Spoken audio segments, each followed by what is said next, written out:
So, I would now like to hand over to the experts in the room, the real social entrepreneurs. And first of all, we're going to hear from Sophie Maxwell, who is the founder of Really NEET, which she founded back in 2011. Prior to that, she had successfully beaten her own NEET status and overcoming homelessness before going on to study at Sheffield Hallam University in 2009. So, Sophie, welcome to the stage. Can I just say what an honour it is to be here in Hong Kong, and just what an incredible journey I'm having already, just spending a couple of days here. Okay, brilliant. So yeah, I think they're just getting my slides up. Here we go. Fantastic. So we're going to start with a huge question, especially for this time in the morning, I think. So what is education? What I hope to do today is take you on a journey of my own education and the journey that took me to doing what I do and what I'm passionate about. I can't believe I actually got this through customs, but this was crafted by me and my friend's husband. And in this box is the answer to this huge question. And I'm going to get the audience members to crack a code to get us into this box. And the whole purpose of bringing this box today was to show how to think outside the box and how to be creative in how we deliver education to young people.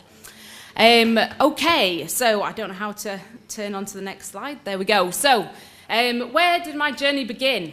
I have to go back really to my childhood to take you through my path into doing what I'm doing.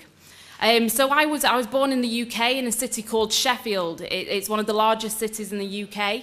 And at 16 years old, I was told by social services that I would have to move into a women's refuge centre.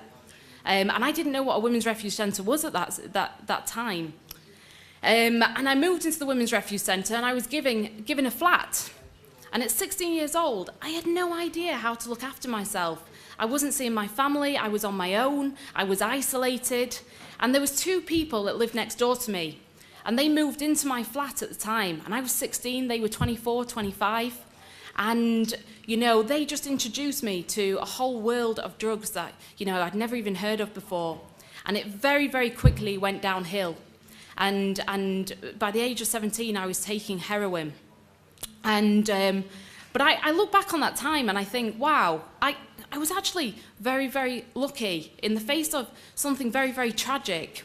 You know, something very lucky happened, you know. And people, when I tell you this, people think, how can you think that was lucky, Sophie? But the young man that I was living with at the time, he overdosed on heroin, and he died when I was in the room with him. He lost his life, and I ended up in court in front of his parents, and I had to tell them why their son had took his last breath. And I remember shaking in court, and just, you know, it was a horrible experience, but it made me truly value life. Because I felt it was a defining point in my life. It could have gone down two paths. I could follow him to death, or I could decide to do something. I could decide to give back. And I remember walking the very next day of the court case into my local college. And I said to them, please, please, please teach me. I have no education and I want to learn. And I remember the lady at the reception saying, well, Sophie, you have no qualifications. We're not going to be able to teach you. And I was, you know, I was really, oh no, well, I'm going then. And this guy heard what I said. He was a tutor at the college. And he grabbed the scruff of my neck and he pulled me back. And he said, wait, before you go, tell me a little bit about yourself. And I told him a bit of my journey. And I said, I was turning up to my local athletics track. And I was a runner. I was an athlete for the city. And through everything, I found comfort in running. And I would turn up to the track 6 days a week. And I would run and run and run, you know, until I was flat out on the floor. You know, and I loved it. It gave me a freedom, a sense of pride in myself. And he said, Sophie, if you can turn up to the track 6 days a week and you can run until you're flat out on the track, then you can stick at education. And I did. I did stick at education. I signed on to his sport course, and his name was Paul Cassim. And he used to come and drive to the women's refuges I was living in, and he'd pick me up and he'd take me to the boxing ring. And I remember one day we were having a fight in the boxing ring and we were punching each other, and I accidentally punched him in the stomach, and he bent over double in pain. And I went, "Paul, oh my gosh, what's happened?" And he said, "Sophie, there's something that I've been meaning to tell you, but the timing just hasn't been right." And Paul said to me, "Sophie, I have stomach cancer, and it's in a really, really late stage." And I remember just my world just falling apart. But do you know what? Paul spent the last 2 years of his life educating me. And I thought, if this guy could be facing the end of his life, but give that time to me, to make me believe in myself, then surely, through what I've been through, I can do the same for other young people. And I made a promise to myself that I would start to go out into the communities, look where the need was at its greatest, and start helping and supporting other young people that had been through similar stuff to me. And I made it to university. And I remember the first day of university walking into this huge building and thinking, wow, Paul was right. I could do education. And I was, my self-worth and my confidence was building. And when I was at university, I started walking the streets of some of the most disadvantaged areas in my city. And I would notice all these young people outside of education. And I would notice them just doing nothing on the streets.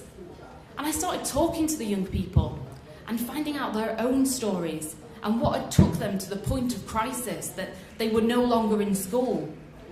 And I started teaching them. And I remember my very first session, it was on a field with a bit of string and a calculator teaching Pythagoras. It didn't have fancy walls, we didn't have fancy equipment, but the young people turned up and they did the session. And I thought, do you know what? This could work. So I did 26 back-to-back projects, linking with young people that weren't in education. And I started seeing the hope and the spark in these young people. And I thought, wow, this is powerful stuff. These young people are incredible. Yes, they've been through trauma, and yes, they've had difficulties in their life, but they are not broken. They are not broken young people. They have so much fight in them, and they just need someone to believe in them, like Paul believed in me. And after running these 26 projects, I was recognised by a national homeless charity called Crisis.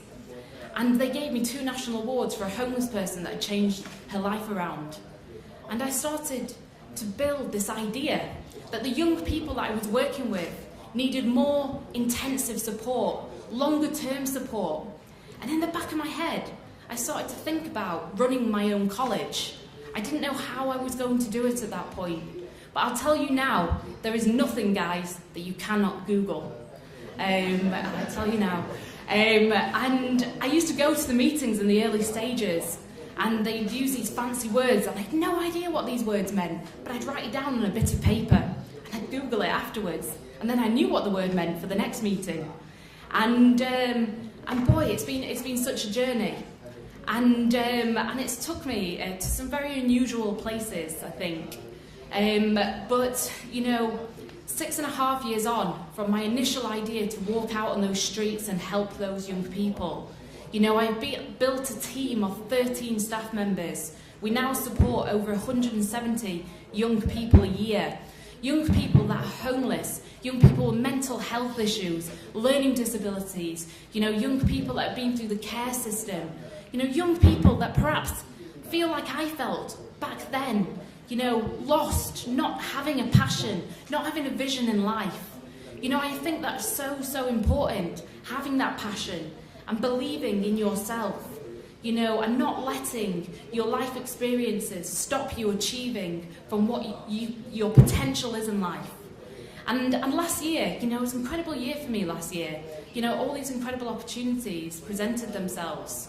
When I was an athlete and when I was growing up, I had the role model And when I was living in one of the homeless hostels, I remember watching the Athens Olympics, and I was on my knees, I was screaming at the TV, because Dame Kelly Holmes was winning her double Olympic gold medals. And I was screaming for her. I remember just thinking, wow, this woman is incredible. And, you know, when I was in the homeless hostel back 10 years ago, I never ever would think it was possible that 10 years on I could be working with this woman. You know, and last year I had the opportunity to meet Dame Kelly. And my business mentor tweeted her. And this is the power of Twitter, guys. My business mentor tweeted her because she was in Sheffield and just said, wow, you are Sophie's inspiration, Kelly. Kelly has 90,000 followers on Twitter, but it was the only tweet she tweeted back that day. And it was, bring Sophie to me. And I remember meeting Kelly Holmes, and I took with me a newspaper cutting. And that newspaper cutting was of Kelly Holmes winning her 800-metre gold medal. And it had browned with age, because I'd had it up in every women's refuge I'd lived in, and then every council flat I'd lived in after that. And I was able to share a moment with Kelly where we held each other's hands, and I said, Kelly, you'll never know what you did for me. You know, I saw you win those double Olympic golds, and it did something incredible for me. And I passed her this newspaper cutting, and I just saw her face, and she just started tearing. And it was just incredible to see my role model, you know, impacted through what she'd done for me. And it just shows you the awesome power of giving back in life, and where it can take you and what journey it can take you on.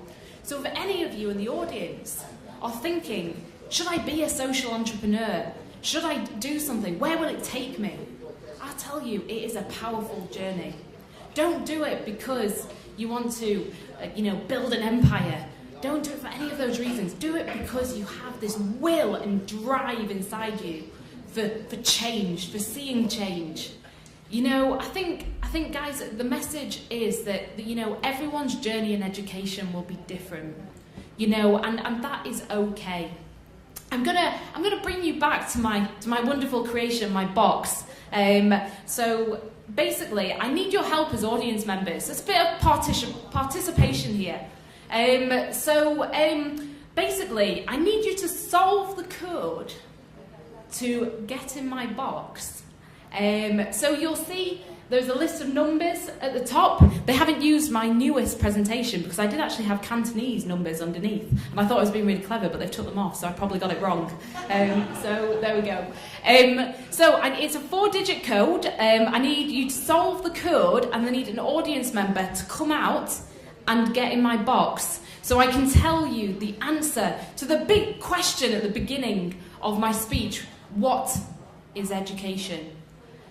So I'm going to give you a moment. If you think you have solved it, if you put your hand in the air, that would be great. Okay, fantastic. I was really hoping that we'd have some people that would solve this. So fantastic. I'm drawn to the orange. Would you like to come out and try and get into my box? So I think the box represents creativity in education, and we try and teach our young people that education doesn't have to be the same for everyone. So here we go. So the code, you type it from that side to that side. Was a bit exciting, isn't it? This is when I hope it works.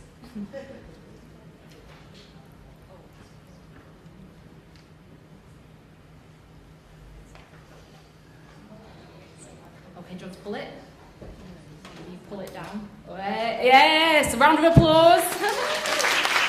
Okay, fantastic. So, okay, would you like to read it out? You don't want to read it out, okay. I'll read it out then.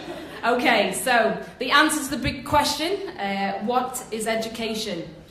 Okay, it's very exciting. So the answer is, the path of education will be different for every learner, and different is beautiful. Thank you very much.